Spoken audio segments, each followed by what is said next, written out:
Hello, everybody. It is Wednesday afternoon. That means it is the Dennis and Andy Show, 3 p.m. Eastern Time. We are here for you. We have a fun episode in store. We're talking about those great little digest-sized books that DC and Marvel used to put out. Some just collected certain things like Green Lantern. Others were a nice mismatch of some of their best comics. And we're going to do a little Oscar predictions. The Oscars are Sunday. I'm not watching them. You're not watching them, are you? No. I've stopped a long time ago watching the Oscars, though I will be curious to find out afterwards if Ryan Gosling won. That's right. So we do have a list of the best of, categories, and we're going to do our picks. I never even thought about it. I guess we should write down what we're thinking when we do our pick. So next week we can be like, oh yeah, we can compare our notes. Right. I mean, that's the whole point of doing the picks is so next week we can be like, let's see how we did. And we usually don't have enough time to sit down and rewatch the shows. I do see that a lot of you guys, Dale just finished watching John's Long Box Talk with Jim Shooter. Oh. I did see he had it on there. Obviously, I was in the process of getting over here.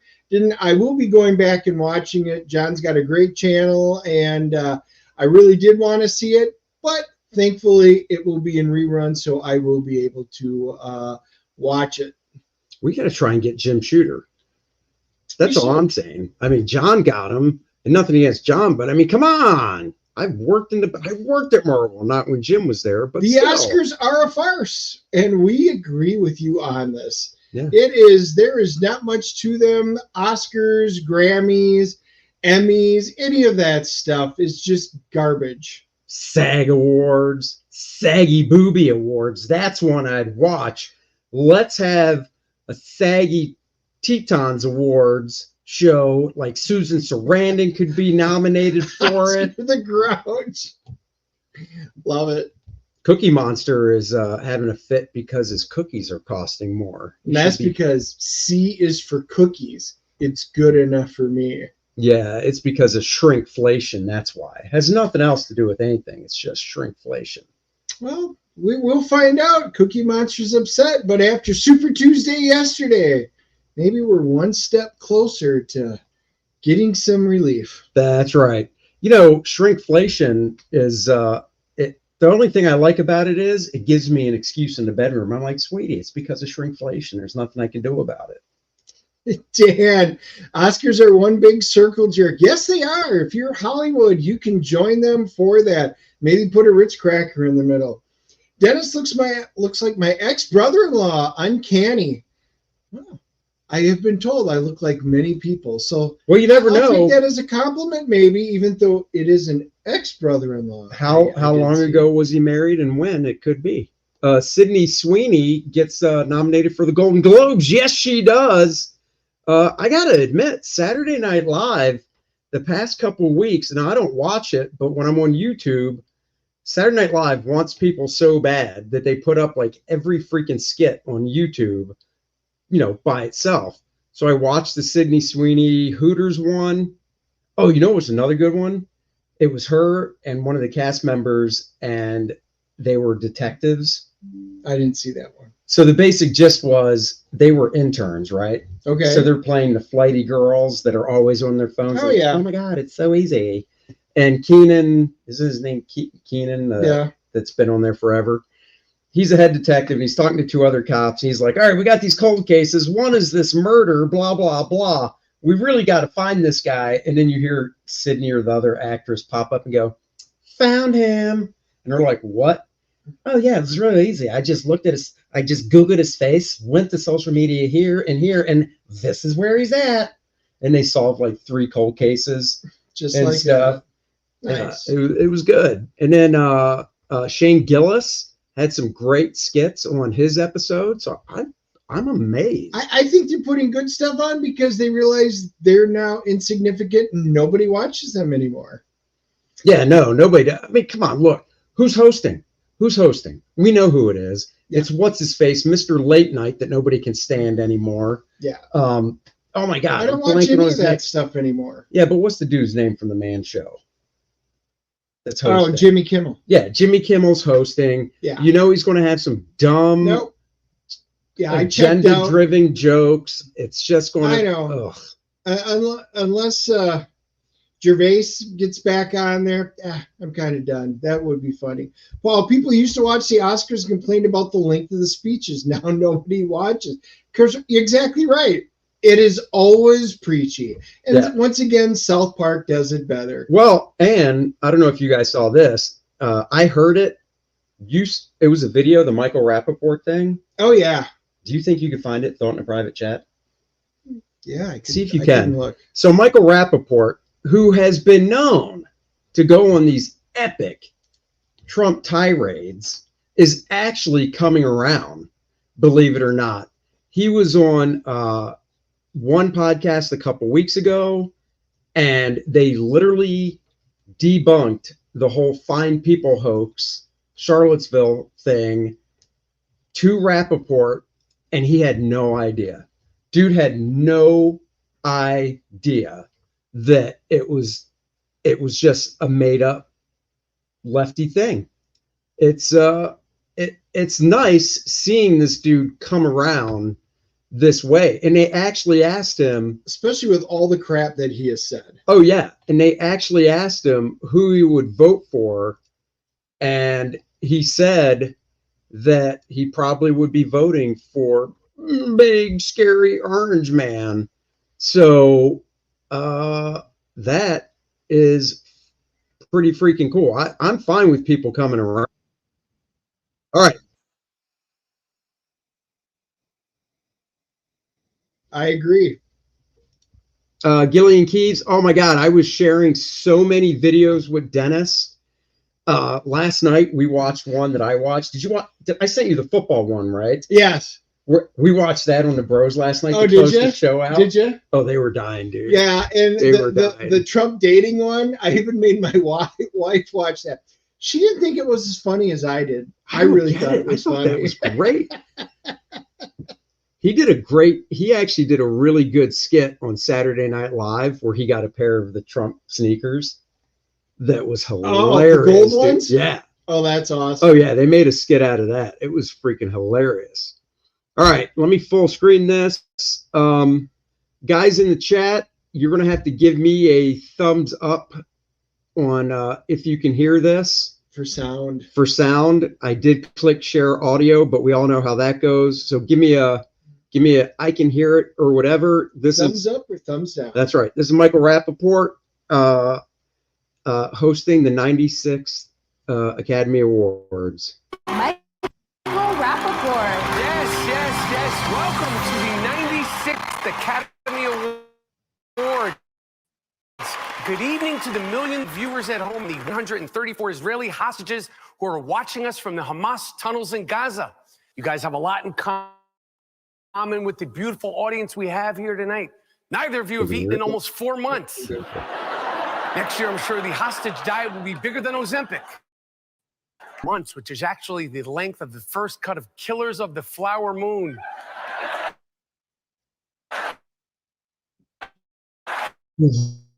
People are thinking about the hostages in Gaza all the time. You just won't speak up about them. If Hamas would have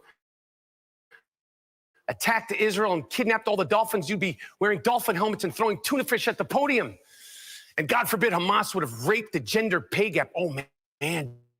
Julia. But I'm sure the hostages understand your silence and they forgive you, Hollywood.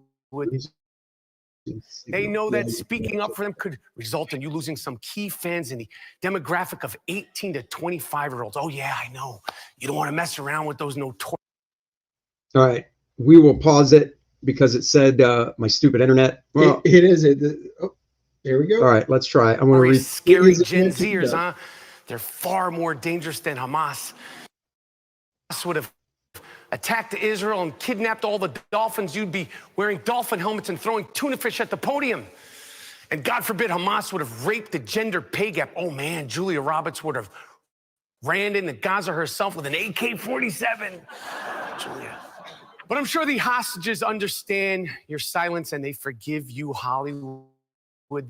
They know that speaking up for them could result in you losing some key fans in the demographic of 18 to 25-year-olds. Oh yeah, I know. You don't want to mess around with those notorious, scary Gen Zers, huh? They're far more dangerous than Hamas.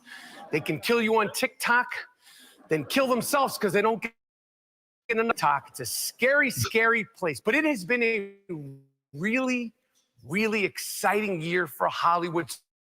So we decided to add some very exciting categories to tonight's ceremony.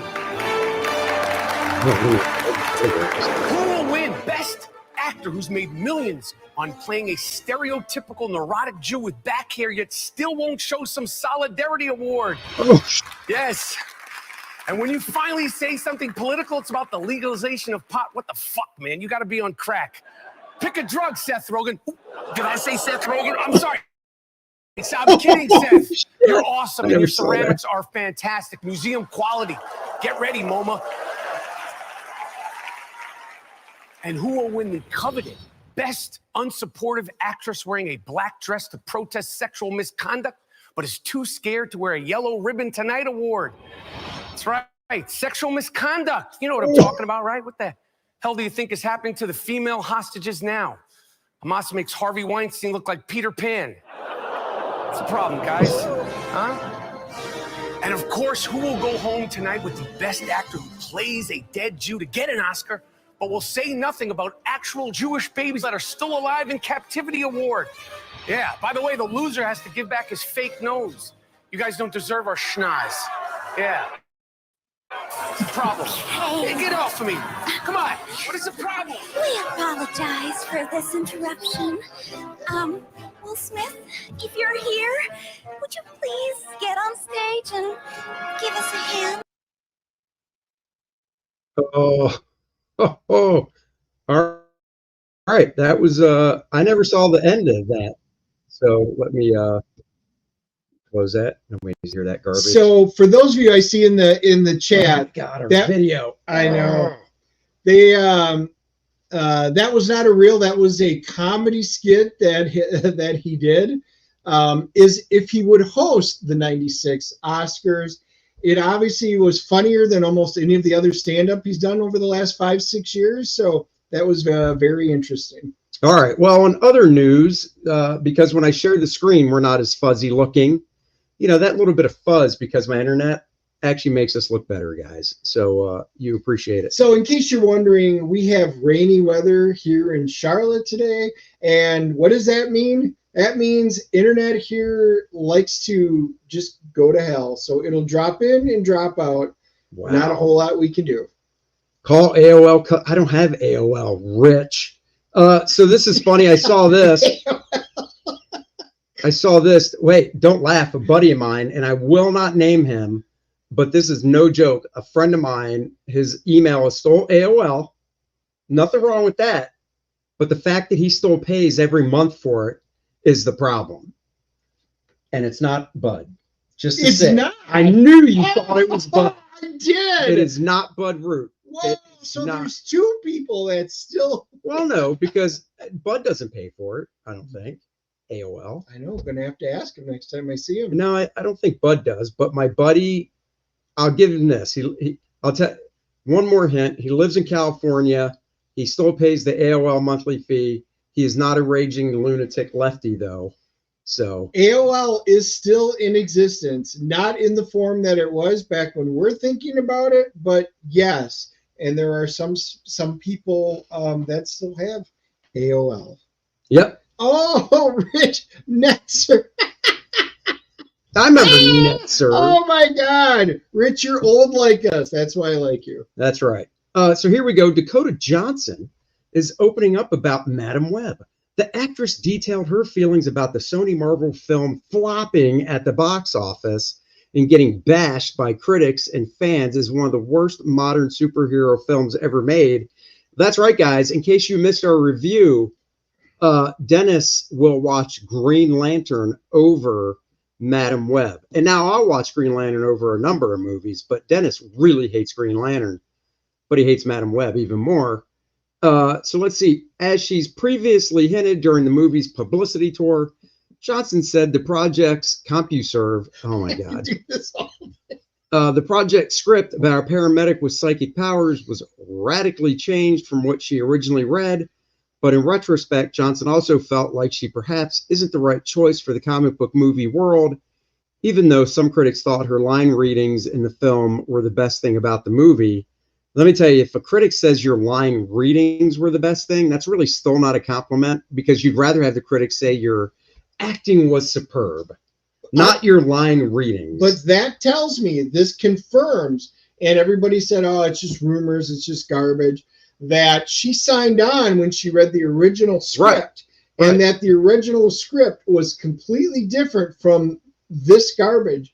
That we will just say that the executives from Sony came in and said, no, we need to do this, change this, do that. Basically, the whole thing was completely different, not what she had signed on for. I do not discredit anything that she is saying, and honestly, if you saw my review, the acting was not the issue in this movie. It was the sheer dialogue and all the rest of the plot. Everything about it was terrible. Yeah. She was cute. There's her highlight. That's what it is. So this was not on her. But I will give the girls credit. They're all saying this. They are not Brie Larsoning us. They are not coming out and saying, oh, this movie was great. You guys are just misogynistic, or you guys are xenophobic, or you're just terrible people. No. They are admitting this was a dumpster fire, and they're embracing it. Yeah, and I love the fact that she's saying that. Who's admitting it was a dumpster fire? Dakota and Sweeney, and they're all admitting this was a dumpster fire. But they're embracing the fact that it was garbage and it wasn't our fault because it was a bad movie. So at least the girls, kudos. I don't knock off anything for you for at least being honest about it. Paul says, I actually like the Green Lantern scene with the helicopter. The rest of it's trash. I liked a lot of the movie except for the misty, cloudy, garbage parallax thing. That was trash. But what do you want to do? Zaid Comics in the house. Hello. The original, the Green Lantern, the reason it was better than this was the original opening with his relationship and in the military and stuff. I thought that was very well done. I enjoyed that. The moment he got his Green Lantern costume, which you guys have heard me say, from there on, they lost me. Ryan knows that there's a reason why he shot himself in the after credit scene after reading the Green Lantern script, because it was that bad. The Green Lantern costume was fine. So anyhow, back to this. It was definitely an experience for me to make the movie. I had never done anything like it before. I probably won't ever do anything like it again because I don't make sense in that world. I disagree with that because it's like what you did. If she means a superhero movie in general, okay, she's probably right. She probably never will. But for what she actually did in this movie, you just played some chick, kind of like she said, psychic, could see the future or whatever. It's not like she got into a freaking costume and jumped around like Chris Evans, Chris Hemsworth, all those guys. Yeah. Scarlett Johansson and stuff. But this is her way of saying, guys, don't pick up the phone and call my agent for another one of these. I'm done. This was her way of very delicately saying, guys, I did my thing. I am done. Thank you. Marvel, Maine Marvel Studios, a couple years from now, when the taste of this movie's out of everybody's mouth, if they called up Dakota and said, her agent, and said, this is Maine Marvel, not Sony. We want her as whatever character in this Marvel movie, big cast, blah, blah, blah. I bet if the money's right, she'd do it. She says no. Do you know why she says no? Why? She would say no because, number one, she doesn't understand the differential between the two. And number two, Maine Marvel isn't a whole lot better than what Madam Web was right now. It is all a dumpster fire, with the exception of Deadpool 3, which I'm crossing my fingers. But, Disney's trying to get their fingers in on that. There's a lot we can talk about that. Numpty knows what's up. I love the Ryan Reynolds Green Lantern. I've never read a Green Lantern. Well, you should. Green Lantern comics are great. The Green Lantern I'm not comics talking were about good. the new stuff. I'm talking about Jeff Johns. When Jeff Johns' Green Lantern was great. Kyle Rayner. I'm a Hal Jordan guy. Kyle Rayner in the 90s, fantastic. You know, in the 80s, Green Lantern was a little shaky there. 70s Green Lantern was good. So there's a lot of great Green Lantern. I'm a Hal Jordan fan, but I will say I was very happy when they brought in Kyle Rayner and they did his story right for quite a while. I enjoyed that run. Very good. And yeah, the new stuff, nope, canceled it for a reason. Yep. So let's see. It's hard to get movies made, she says, and in these big movies that get made, and it's even starting to happen with little ones, which is what's really freaking me out. Decisions are being made by committees, and art does not do well when it's made by committees. That's for damn sure. She added, films are made by a filmmaker and a team of artists around them. You cannot make art based on numbers and algorithms. My feeling's been for a long time that the audiences are extremely smart, and executives have started to believe that they're not. I mean, she's on point. That's how it is with comics as well. Johnson also joked about the stories that would come out after the Bustle interview, like Dakota Johnson breaks her silence on Madam Web's fucking box office failure, the actress said with a laugh. It's like, no, I'm not breaking any silence. I'm just talking. Stories like this one, perhaps Johnson is clairvoyant after all. This is great. Over the weekend, Johnson's co-star Sydney Sweeney likewise commented about the film's reaction while hosting NBC Saturday Night Live, quipping in her monologue, "You've seen me in Anyone But You and Euphoria. You definitely did not see me in Madam Web. Even if you saw Madam Web, you didn't see Sydney Sweeney. What the hell? Did they bind her chest? I mean, good Lord, they gave her these stupid looking glasses. Schoolgirl outfit. Schoolgirl. I mean, oh my God. I looked at Dennis and I'm like, how long ago was Madam Web filmed? 5 years? That doesn't even look like Sydney Sweeney does today. I know. Paul with wisdom. Star Trek TOS had mass special effects, but they were actually very good for the 1960s. But the writing was great, and that's why it was still around today. Writing matters, not changing things for the sakes of diversity. Very true. That is why Star Trek was so popular with people, and the reason why we have Star Wars and all the other things that we love was because of that. DC Fontana and yes, that was a female writer. That was fantastic. But she went by DC because that way they wouldn't know who she was. Absolutely fantastic. What's her science real first fiction name? I assume it's writer. something DC, right? Yeah. Her name? Oh, it's not. She just made that up. Dakota, it's MCU. Hear us out. You and the new X-Men movie franchise. It's called Marrow. Oh, get out of here. She's prettier than Marrow. Did they use CGI to reduce Sydney's bust? You know, I couldn't believe it was her, because when Madam Web came out, her other movie came out, Anyone But You or whatever it's called. And she's running around in that movie, at least in the trailer, you know, all sexed up and whatnot, bikini shots and stuff. And it's like, that's the same actress that was in Madam Web. And then you see her on Saturday Night Live last week where they're like, hey, during your monologue, put the ladies on display. And she did. And even in a very funny Hooters sketch. So there you go. Dorothy Fontana. I tried watching the original Star Trek. That's because you should never watch the first episode of anything.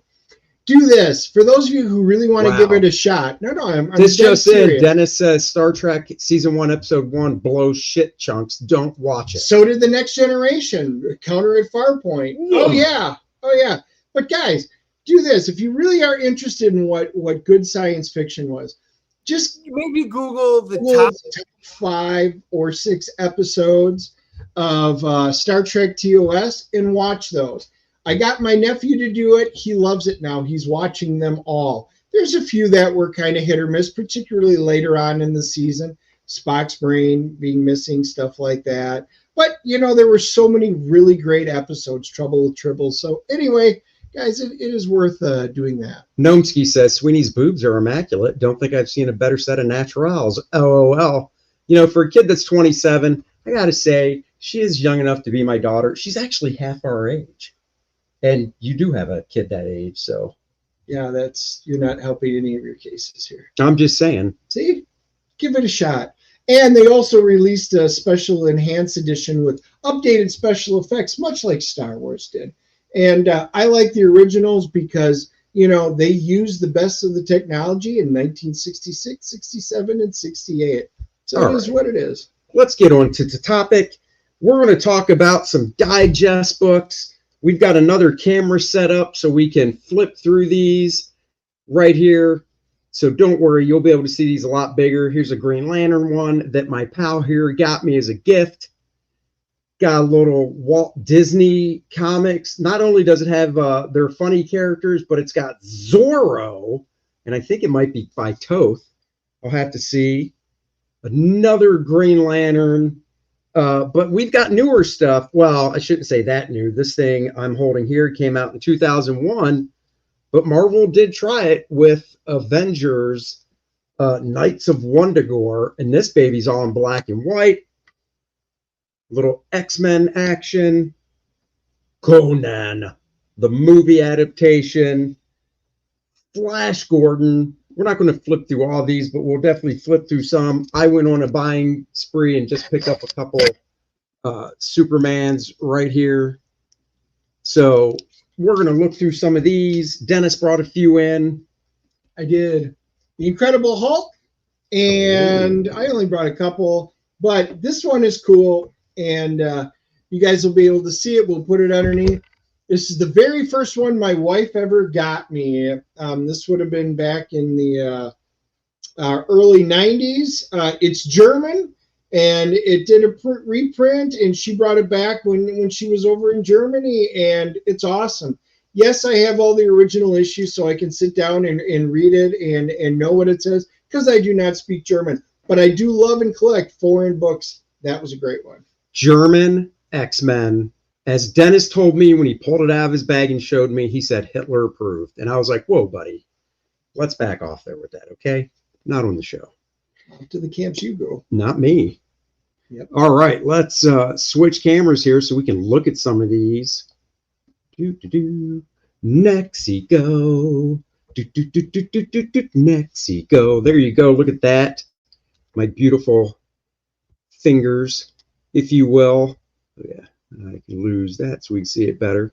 There we go. So this is the German one Dennis had. It cracks me up how they just kind of pulled this cover together from like different pieces of art. You got John Romita Jr., Rob Liefeld. I don't even know who did that Colossus in the foreground. Anybody watching, any idea who drew that Colossus? Because I can't tell. So Brian Blevin says, where's Dennis? He's here. I'm here. I was just put your hand in. Literally see, you can see his hand. See? Look, he's doing his gang signs for you. Oh, Brian. Yeah. Brian knows it's me. That's right. So this one actually has some nice stuff in it. But it's kind of good that Dennis can't read it because the issues don't really go in any order. But this is typical of the way that they did a lot of the European books. Like I said, I collect foreign books, so I've got a bunch from France and Italy. I've got some from Japan. I've got some from Korea, Russia, Poland. And sometimes they do it. I've got Avengers, what they call the trio. So it's like 3 different stories. And they just randomly put 3 stories in a book. That's just the way they do it. Yeah. This is a good one. I love how it's on newsprint. It's still a nice flat color. I mean, this, I don't even know what year this came out. Let's see. I should be able to find that and read it. Yeah, I don't know where it is. Oh, wait, copyright 1981 to 1991. So I'm guessing this came out in 1991. So 1991, they're still going with the nice newsprint. John Byrne, Terry Austin. Can we get the book narrated by Frau Fabacina from Austin? Frau. And I think France did a bunch of Tarzan. Yes, I have seen. I usually just pick up X-Men ones, but yes, I have seen some of the Tarzan ones in French. I don't have digest size Tarzan, but I've got some foreign Tarzan ones. They're just not digest size. But this is cool. So then it goes from the Byrne. I love this annual by George Perez and Terry Austin. It really just shows you, you know, if they could have kept George I said this in another episode, I think. If they could have kept George doing Avengers inked by Terry Austin, and if Terry was fast enough to ink Byrne on X-Men, could you imagine that? A Byrne X-Men by inked by Austin and a Avengers by Perez and Austin every month. Holy crap. That would have been fantastic. Instead, George does Teen Titans, which is fine. New Teen Titans, Romeo Tangal on inks. Nothing against Romeo. Did very nice stuff over George, but Terry was just, he was the modern slick guy of the time that really brought in that style. So would have been nice. Little trivia for you guys. One of these pages, actually, I think I just found it. Hold on. One of these pages was inked by John Byrne over George Perez. So there you go, guys. You come here for the trivia, the knowledge, to look at the striking, handsome hosts of this show, and you learn things as well. I just don't remember what page. Look at that shot of Storm. Paul said, I thought George Perez's Wonder Woman was the best figure on the mural last night on the Bros. That was a good one. No, George did a great job on it. I'm going to go with, sorry, Joe Kubert's Hawkman. Joe Kubert did Hawkman.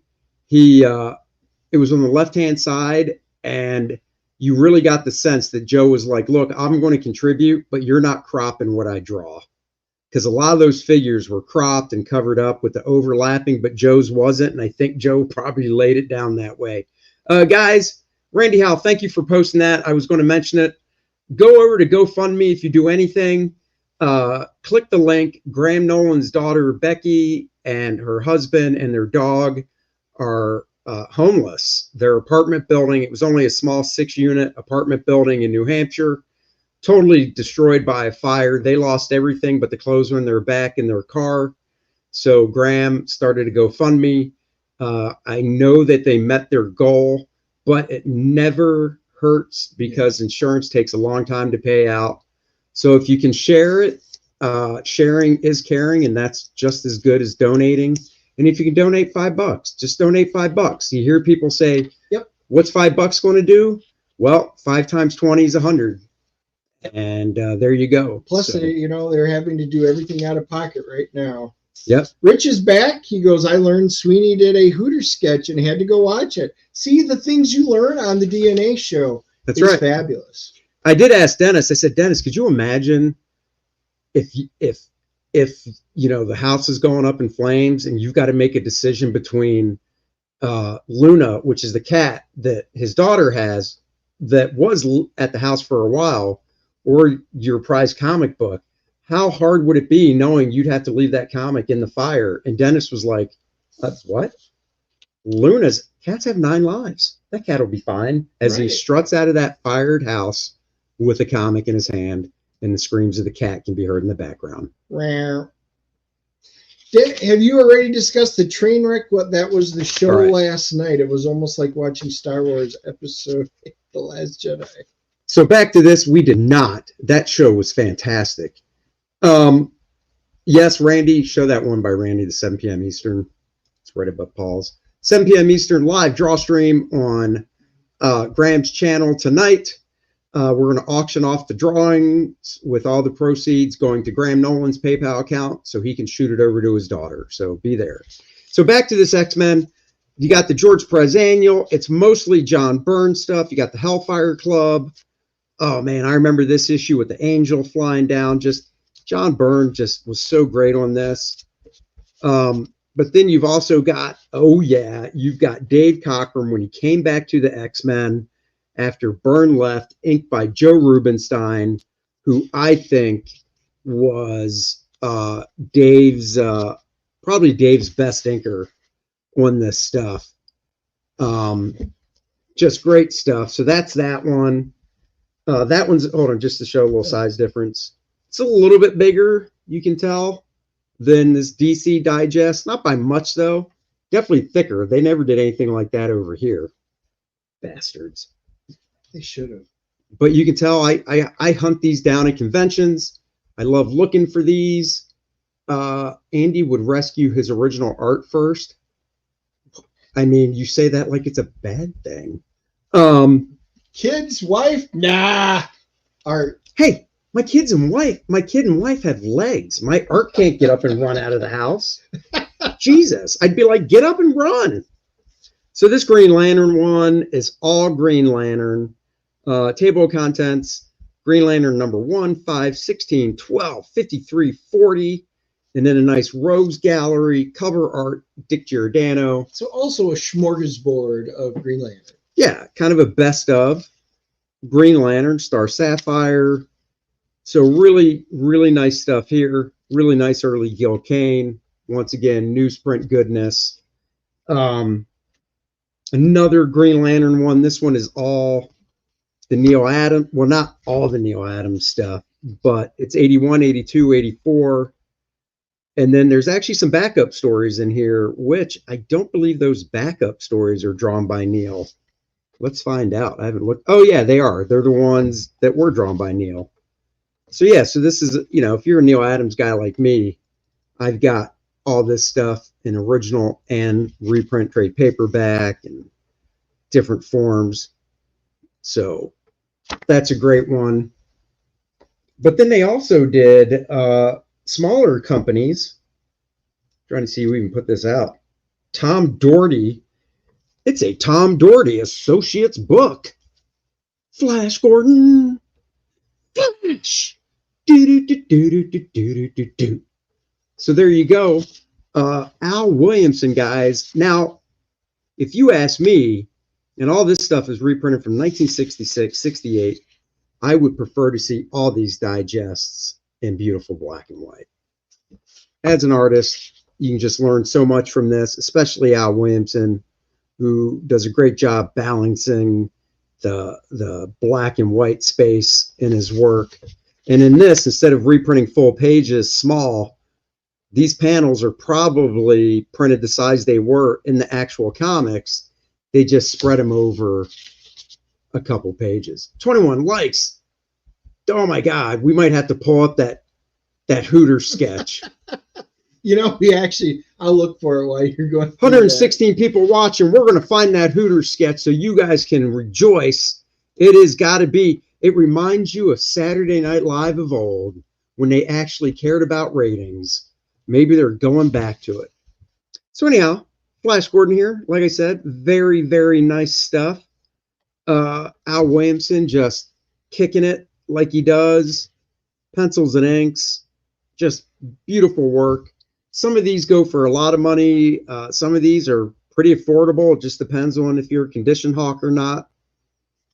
But I think DC and Marvel, and they kind of are bringing these back. They're doing their smaller ones. They're not as small as this digest, I don't think, but they're collecting the early Daredevils and Spider-Mans, Captain America, Avengers. They did a Silver Surfer.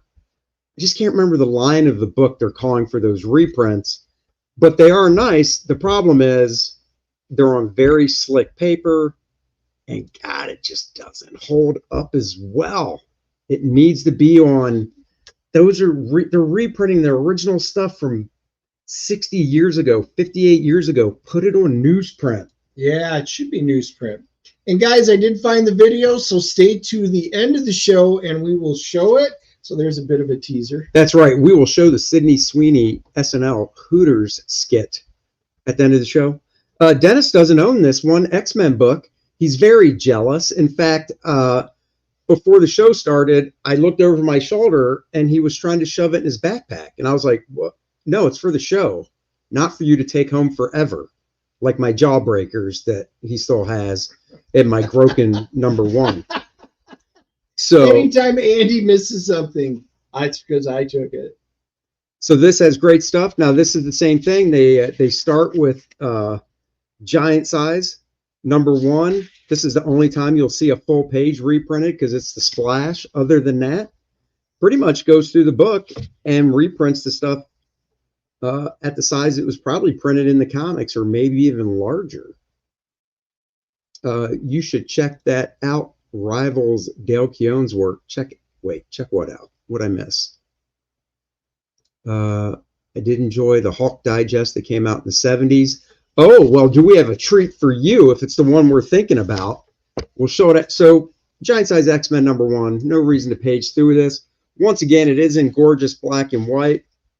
I will say, I do want to, let me see if I already passed it. It should be a splash page right there. I tell you, this splash page where they're all lined up, I think I know a way to have Dennis actually pay me for something. I should recreate this splash page in my style. I bet Dennis would buy it off me. Yeah, I probably would. See that? No, I mean, it's Dennis, so it'd be like a McDonald's Happy Meal for all my work. But, you know. Whoa. No, we do Arby's. Oh, see, Arby's. I get some real beef. So then from there, it does go to, what issue does it jump to? Let's see. It jumps to a John Byrne issue. I don't quite know why they went from that one issue. I guess, I don't know. It just goes to the Psy War for some reason.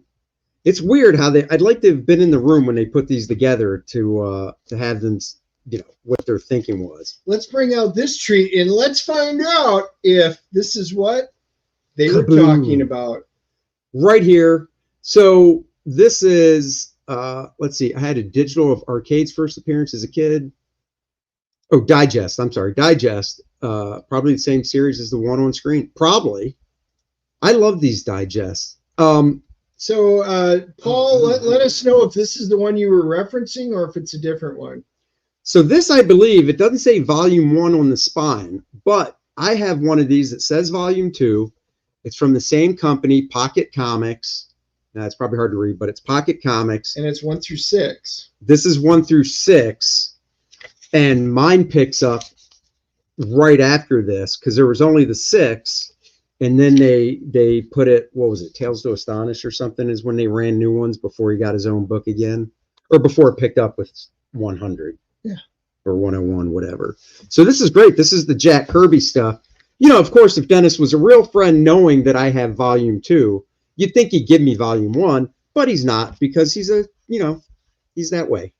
Yeah. Now, if Andy were a true fan, he would have had volumes 3, 4, 5, and 6. And then maybe if he was only missing one, but no, I'm not giving out that with great color art. Look at that Herb Trimpe here. Nice little pinup. Of course, Steve Ditko did some fantastic art on the Hulk. Oh, I see what you're doing there. Stanley Lieber. Nice. Oh, yeah. Nice nod. We see that. Now, see, I'll say this. I'll be honest, when I was growing up, looking at this Hulk stuff by like Ditko and Jack Kirby, I know it's going to be blasphemy for you guys to hear this. I was not a fan because I grew up in the 80s buying John Byrne and Sal Buscema's Hulk, and just the way that Sal and John Byrne drew the Hulk, I just couldn't look at this. I was like, are you kidding me? This isn't the Hulk, Sal Buscema and John Byrne and then Dale Keown. But I tell you what, as I got into comic art and stuff, I look at this stuff. I freaking love this stuff. I love the design sense, just the way, the body structure of the Hulk. So I dig it. Dig it. Hulk kicked Giant Man out of his own book. Why is Dennis so mean?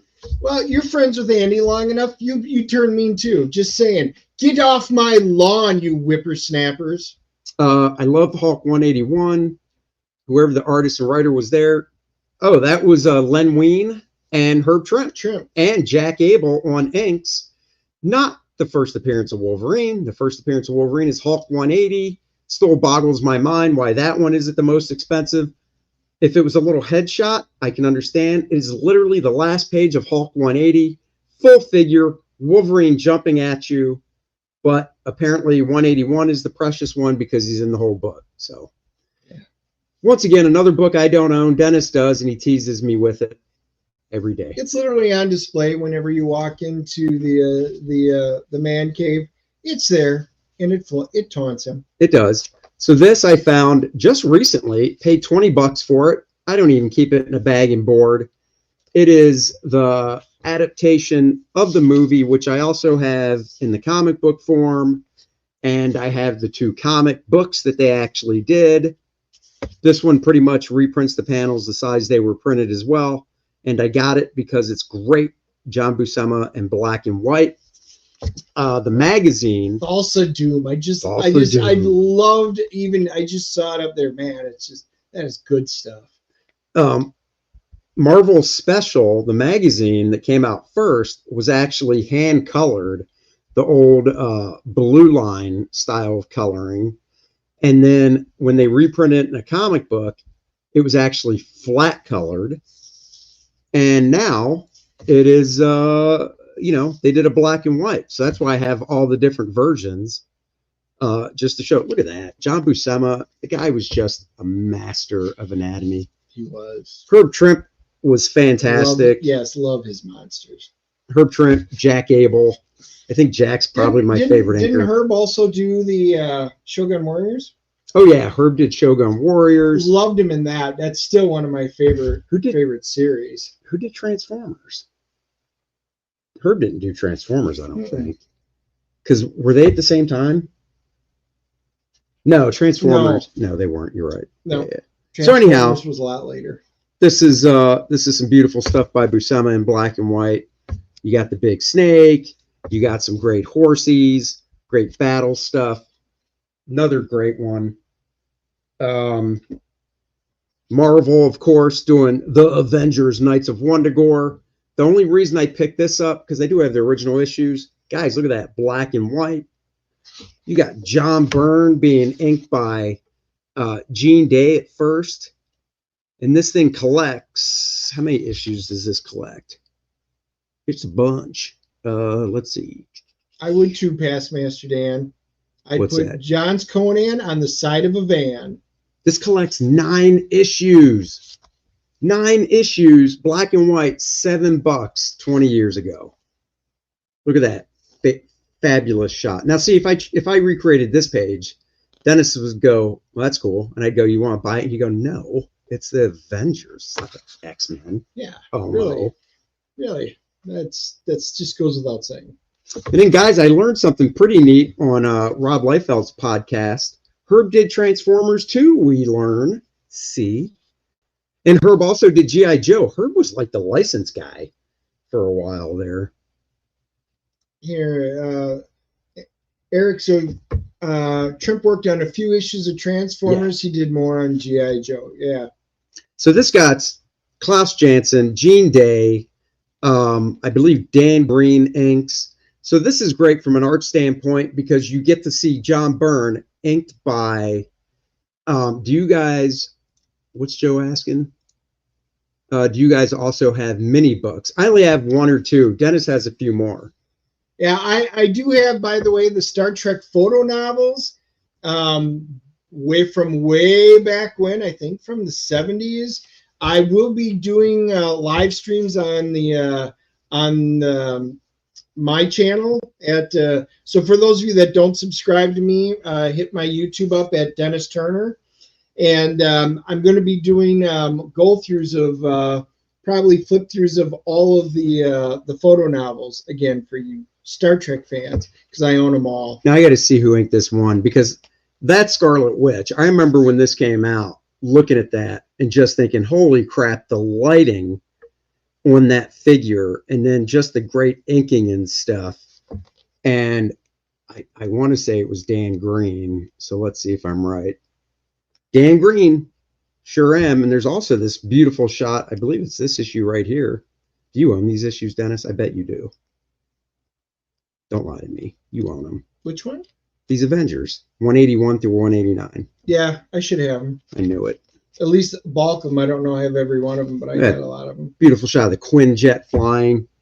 I should do I had a few digest. Go ahead. Our original Battlestar Galactica, awesome. Empire Strikes Back, awesome. Hulk, Cap, Spider-Man. I don't think I had any DC. Yeah, it's okay. Other than the little big books. Joe, I have this Piece of the Action. Yes, that is one of them. I think there were 12. So yeah, I'll be going through them. You guys we'll be able to take a look at those because those are rare. And you should do an 8-page First Man digest, like the Intrepid digest. It's actually something to think about, Randy. That's not a bad idea. Here we, of course, have the famous Jack Kirby shot that everybody and their mothers swiped. John Byrne, Neil Adams, Rich Buckler, you name it. Hell, if I could draw a Thor book and there was a way I could swipe that Jack Kirby shot, I would, because at that point it's just legendary. But no, there's one shot I was trying to find of Quicksilver splash page. Of course, this Quicksilver, oh, trivia time. Who drew that shot of Quicksilver? See if you guys know. I'll leave it up there a little longer. Who drew that shot of Quicksilver? And then let's see. Okay. Who drew this shot of Scarlet Witch? Now, this was cropped originally because the legs were finished by, I think, somebody else. And then let's see. Do we have anybody else? Nope, that's it. But there's that splash page I want to show you guys that I remember seeing it as a kid and just going, holy shit, that Quicksilver is awesome. And I'm pretty sure it's from this storyline. Okay, Andy Dennis, chat. Who do you think inked John Byrne the best? Also, did John and George swap duties on the Avengers at that time? Yes, to the John and George. I'm pretty sure they were swapping duties at that time. At this time. He said duty. I said duty. I'm pretty sure they were. This does not have. No, it does. It's got to. This has got to have that splash page. If it doesn't, oh well. Paul's asking Quicksilver green or silver uniform? It doesn't. Silver. That drawing of Quicksilver that I showed back here, I'll show it one more time real quick. That is Alan Davis. And this is Brandon Peterson. And they pulled it from this limited series, Magneto limited series that he did. I really liked Brandon's stuff during that time period. Nothing against stuff now, but so there's that. And then I've got well, real quick, like we mentioned, got to show the Walt Disney stuff. This baby came out in 1969. Oh, look at that. It's a birthday book, except it was March, and I wasn't born until November. So we've got cartoony stuff. Zorro is in here. That's what I'm trying to find, so I can just jump to it. And look at that. Minato, the Wolverine, 163 to 168. What is that? It's not the Wolverine we're thinking of. Oh, no, it's based. Oh, look at that. It's a short story. Dan was 8. Wow. So I'm glad to hear we are not the oldest in the stream. I like to hear that. I do. Look, this is about a real Wolverine, not the one that you're thinking of.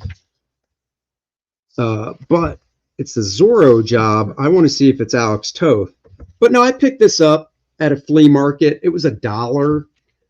You know, when you can see this beautiful Walt Disney, I mean, Walt didn't draw it, but just the beautiful cartooning back then that these guys did, it is definitely worth it. Bambi and Thumper fenced in. You got Jungle Book. What was that kid's name in Jungle Book? Do you remember? No, I actually don't. All right, guys. What was the kid's name in Jungle Book? I was gonna say Blue, but that's the bear. I can't remember what the kid's name Oh my was. God, you're so racist. He's not blue. He's white. Jesus, guys. Excuse Dennis. Every now and then it just shows through. Oh, look at that, Eric. Oh, Mowgli. Mowgli. Yes. Yeah, look at that beautiful art there with that moose. And as I had to correct Dennis, he told me on the news he saw a couple moose on a video, but he called him meese, and I said that is not the plural, Dennis. But he grew up in Wisconsin, so you kind of have to give it to him. Phil Harris, I don't understand. I was just popping up some of the answers. Oh, okay. I'm still looking for that Zorro. Wow, and that's the great, and it's the great Googly Moogly. Who's the chefs? Oh yeah, I got your reference, ain't Randy? Oh yeah. Savage Sam. I don't think Zorro's in here. I think they lied to me. Maybe it's an ad. Maybe he's on one page. Oh, well, forget it then. We're just not going to see it because I'm not going to flip for it. Oh, wait. Nope. There it is. Oh my God. And that is Alex Toth. I hope Joe Bernardo's watching because here is some Alex Toth Zorro in color. I own these in black and white. in a trade paperback. But look, even back then, they didn't give a crap about lining pages up. Look at that. All that gutter there right towards the end. Classic stuff, guys. If you like Alex Toth, you need these Zorros. Masterclass right there. Dick Meaty drew the Colossus. I'm thinking that must be referencing all the way back to the beginning of when you started going through the X-Men one and you asked who drew it. So oh, on that cover? I've never even heard of that person. I hadn't either. So, but if Travis says it, I would tend to believe it. All right, I'm not going to go through both these, but so we've got Superman, 100 pages, 5 action-packed stories. The thing I don't like what DC did here is they this is before they were showing what the individual issues were in the indicia. All they show is the table of contents, but they don't tell you what actual comic it's from. So way to go. I can't go buy the comic because it doesn't say what it is, but Jose Luis Garcia Lopez. Oh, he bought that. Oh, he bought that Zorro book. Nice. Yeah. And you're older than him by 5 months. That's right. That's why I have more wisdom to know that the Niners weren't going to the Super Bowl at the beginning of the season last year. That 5 extra months of wisdom let me know that. I tried telling you, Joe. But everybody. But you just wouldn't listen to me. But yet everybody still said the Cowboys weren't either. And I did too. So look at that. Wisdom. So we've got Jose Luis Garcia Lopez, guys. We've got, that's right, Solomon Grundy, born on a Monday. I got to draw him in an issue of Hawkman. Let's see. I'm waiting for Joe Snappy comeback. Then, of course, we've got the great Al Plastino. Once again, as a kid, I couldn't stand this stuff. Now I look at this stuff and I just love it. So, yeah, the beautiful digest versions. I wish they would still put these out on newsprint in flat color, not that glossy stuff Marvel's doing. You know, I really think digests are really cool. I mean, everybody tends to really like them. They're easy to travel with. They're fun. You know, they're easy to maintain than like an actual comic book. They're so easy to maintain that when Kor-Drath Volume 2 launches in just a few weeks, what's that? Of course, the wisdom didn't help the 42-10 beatdown. Nope. I was thinking big picture. You were thinking game by game. It's okay, Joe. Of course, when Kor-Drath Volume 2 launches in a couple weeks, we've got 2 spanking digest versions available for that campaign. One is the manga version. Don't think Rob Liefeld did it first with Last Blood. I've got receipts. These bad boys were in my hands before Last Blood even was announced. And I love you, Rob.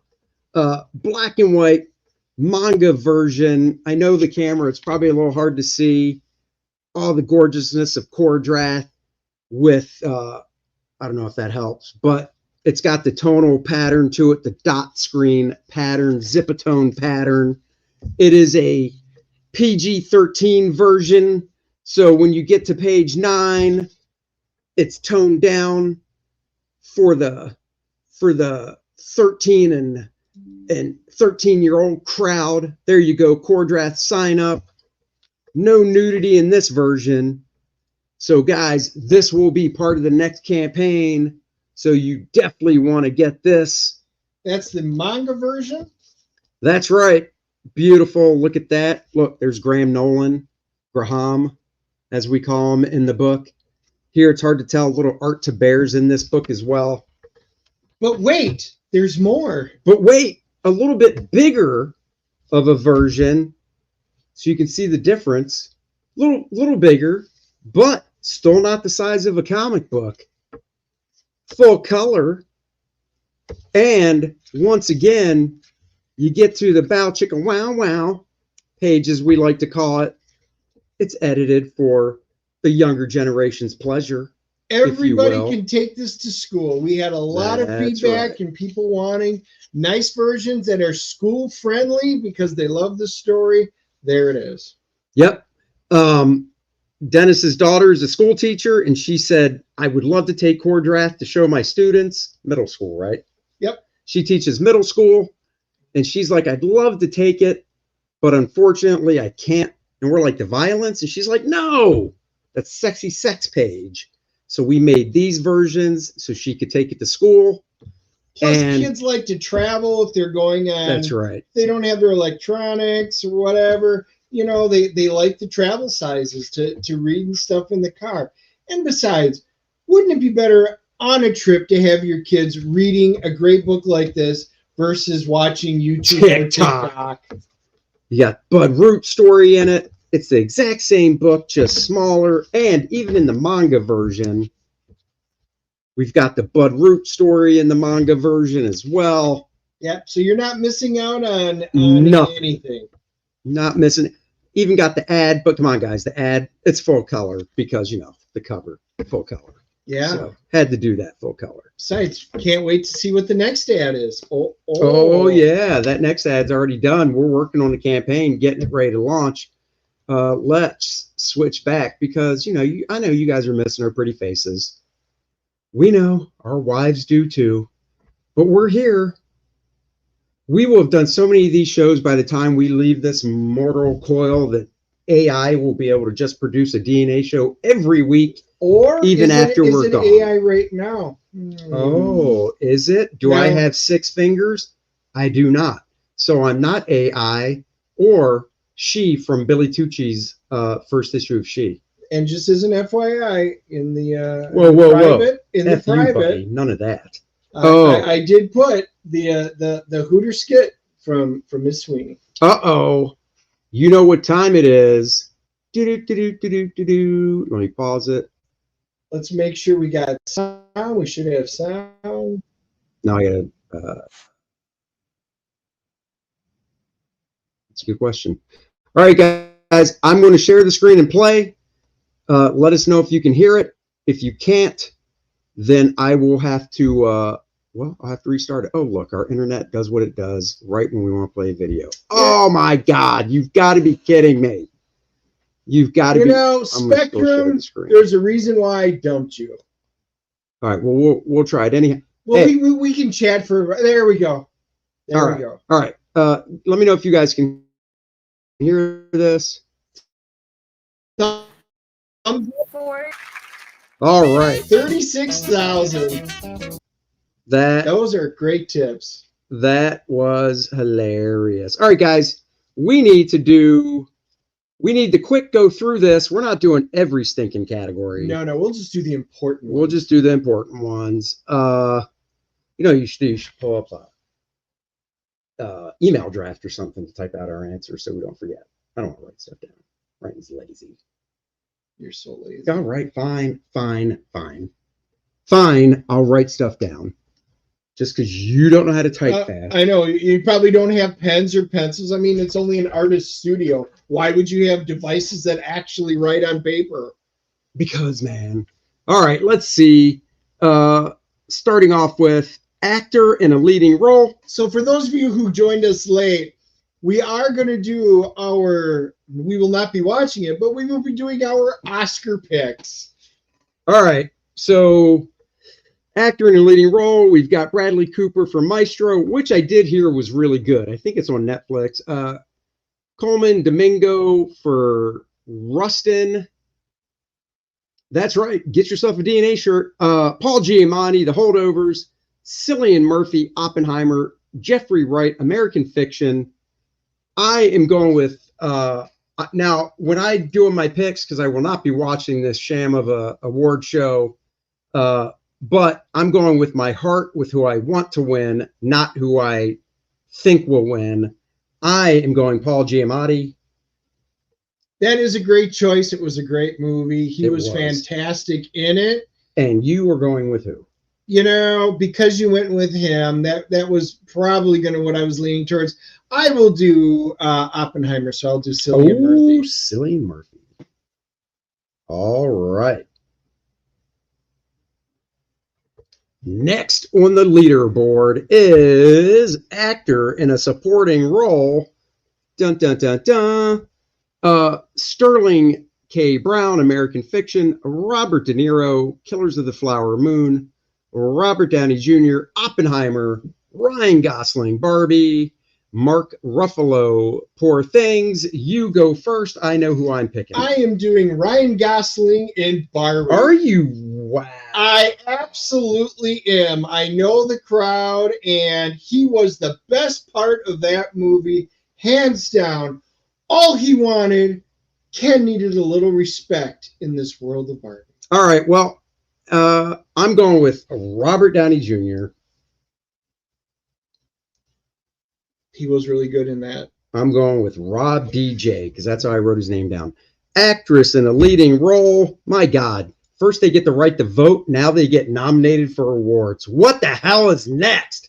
Jesus. Actress in a leading role. Annette Bening in Naiad. Lily Gladstone, Killers of the Flower Moon. What's that say? Sandra Holler? Is that what that says? Yeah, Anatomy of a Fall. Carrie Mulligan, Maestro, Emma Stone, Poor Things. I guess it's my turn to go first. Well, I've only seen one of those movies. I saw Killers of the Flower Moon. I got to say, I really did like it. I am going to go with Lily Gladstone. One, I think she will win. And two, I think if she doesn't win, the next day you're just going to hear about the Oscars hating Native Americans, Indians, for guys like Dennis that don't know what a Native American is. I told Dennis about a Native American, and he said that's what he was because he was born here. And I'm like, my God, man. See, I am. I also am going with that because I think she's a shoo-in for it. She was not only great in the role, but I mean, there were so many factors in her favor on this one. All right, we're both taking Lily Gladstone, which means if there's a tie, it's because Dennis cheated off my paper. Supporting role, Emily Blunt, Oppenheimer, Danielle Brooks, The Color Purple. Well, that's a movie that never needed to be made again. America Ferrera, Barbie, Jodie Foster, Naiad, and Divine Joy Randolph, The Holdovers. Oh, I did like her in The Holdovers. She was awesome. She was good. I am going to do Emily Blunt for Oppenheimer. Oh, shit. Honestly, I think it should have went to the chick in Oppenheimer that showed her boobies. The White Widow, the chick that played the White... Oh, Florence Pugh. Because she showed boobies and Emily did not. And that's all. That's Andy's premise. Boobs? Nope. You're out. And the award goes to boobs. Okay. I am going to go with... I was not going to choose Emily Blunt. I'm going with Devine. Yeah, you are. Holdovers, man. She was holdover. That actress. She was great. She is a phenomenal actress. All I have to do is write down her first name. Oh, you know what? Animated feature. We'll see how many of these. Well, you don't want to go animated? Yeah, we'll screw it. Cinematography, don't care. Yeah, costume because design. it'll wind up being like Elemental and Spider-Verse. Most of this audience would have will choose Spider-Verse. Therefore, it won't win. That's right. Joe Bernardo says, oh, by the way, an Indian group is suing the Washington team to change their name back to Redskins because the logo was a real Indian chief. I know. Correct. And it was actually designed by one as well, from what I heard. Not an Indian chief, but I think, a Native American. So, okay, directing. We got to do directing. That's a pretty major category. Director and then film. That's all we need. All right, read these off. You can obviously read it more than I can. We're going to need to blow it up even bigger. Anatomy of a Fall, Justin Trier. Killers of the Flower Moon, Martin Scorsese. Oppenheimer, Christopher Nolan. Poor Things, Yorgos Lanthimos. Hope I got it right. And The Zone of Interest, Jonathan Glazer. Oh. It's my turn. Damn. You know what? I'd like to see Christopher Nolan win. I don't think he's going to, but this isn't really predictions, I guess, because you doing Christopher Nolan? Yeah, I guess we were supposed to do predictions to see who would actually win. But. Right. I actually think I don't think he'll win either. I thought the film was directed almost flawlessly. It wasn't a perfect movie, but it was really good.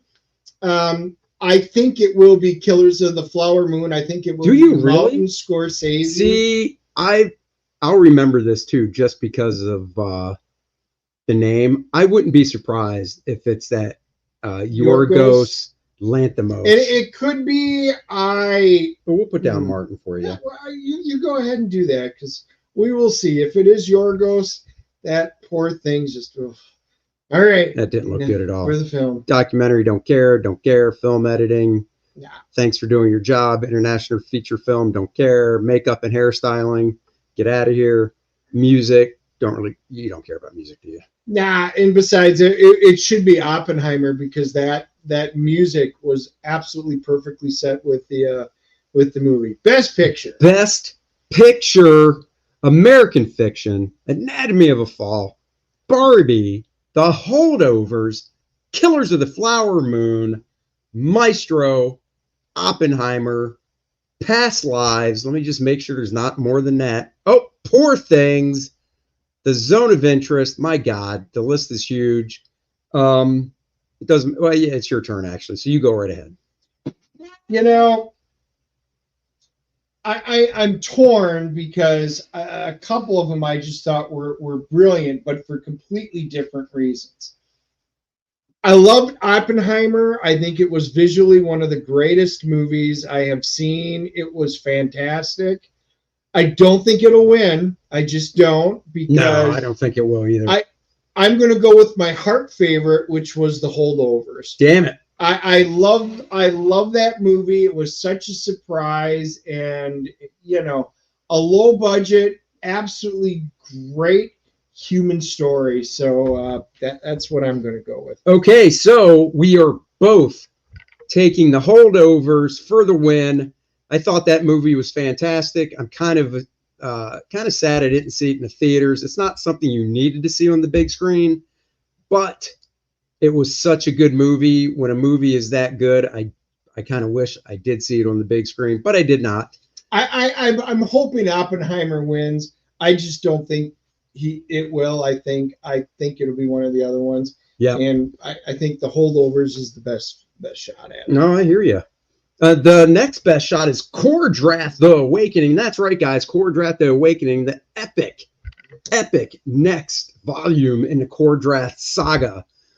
Go along with Kor-Drath and Adriana. Now, Kor-Drath and Adriana, they're set off on this adventure, and they have to stop her tribe from meeting the same fate as his. Vordoom is out for blood. He's actually out for more than that. You got to read Kor-Drath Volume 1 to know what for, though.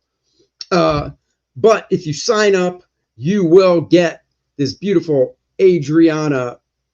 Scroll down. Trading card by me and Kelsey Shannon. You will get front of the line shipping when you back the book as well. So your book will go out in the very first week when we start fulfillment. So guys, go sign up for that. Randy on top of it, as always, posting the link like a champ. And of course, I would be remiss if I did not bring up nice and tight, the comic book pencil art of Andy Smith. That's me. Get this nice oversized book featuring some of my finest fully penciled pages that up until this point, it was pretty much the inker or the editor that saw them. Sure, there are a few on my website, but this book has quite a lot in it. $404 from the next stretch goal, and it's a cool goal. It is a very cool stretch goal, nice wire binding so you can lay the book flat.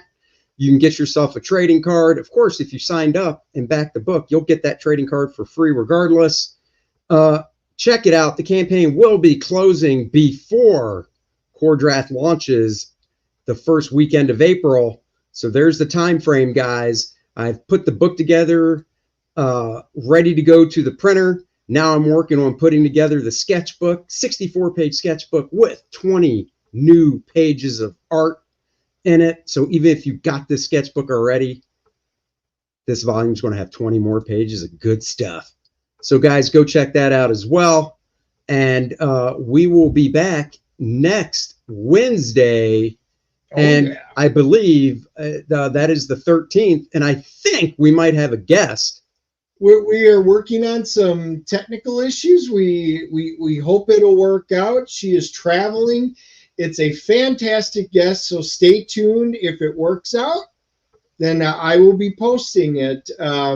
but she would be doing it while on a trip, and you never know with the internet, but anyway, we're working on it. There you go. That's right, 7 p.m. tonight, Graham Nolan's channel, art auction benefit. Some guys are drawing live, benefit his daughter and his son-in-law and their sweet little dog. They lost their apartment in a fire, only have the clothes on their back and their car. So all the money goes to Becky and her family. So please join us at 7 o'clock tonight for that. Tomorrow we are going to go see a movie. We changed our mind. I have already seen Dune Part 2. Andy had not.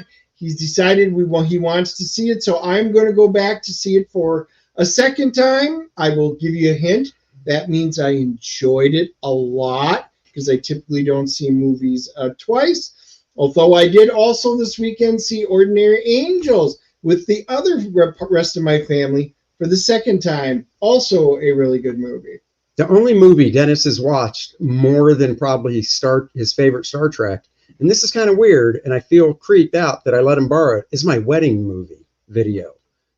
He wanted to watch it. I'm like, cool. Then he got a digital download of it somehow, and now he just plays it on a loop. It's kind of weird. Reality guy. I do look into tux. What movie, other than Star Trek II, The Wrath of Khan, everybody knows that's my favorite movie. What movie do you think I've seen the most after that? I'm curious of the thoughts, since most of you are still with us till the end. It's no Star Trek 1. It is not a Star Trek movie. I'll give you a hint. So you can hit that delete button. Say yes to the dress, Dennis. That's just odd, Dennis. You tell me. I know it is. What's odd? Considering whenever my wife is on screen during the wedding video, he fast forward, but he slows it down when I'm on screen in my tux. Commando. Look at that. Is it? No. I've seen that a bunch. So that is a good one. That is a good one, but it is not Commando. I have not seen that more. What about One Golden Blonde? Oh, no. Have not seen that one. Lord of the Rings. No. Also, I love them. I've seen them a number of times. I have not seen it that many times. Definitely not on Golden Blonde. Nope. Not Frogtown. And not Avengers Endgame. No. I don't even know what it is. I think it's full of shit, actually. Oh, Top Gun.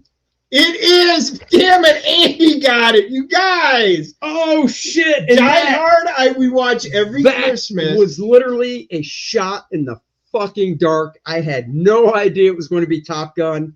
I actually, because you watch Die Hard every Christmas, cannot believe it's not Die Hard. That tells you how much I've seen Top Gun and Star Trek 2. I've had them in every format. VHS. I had them in DVD. I had them in Laserdisc. I've had them in every format, including the 4K stuff.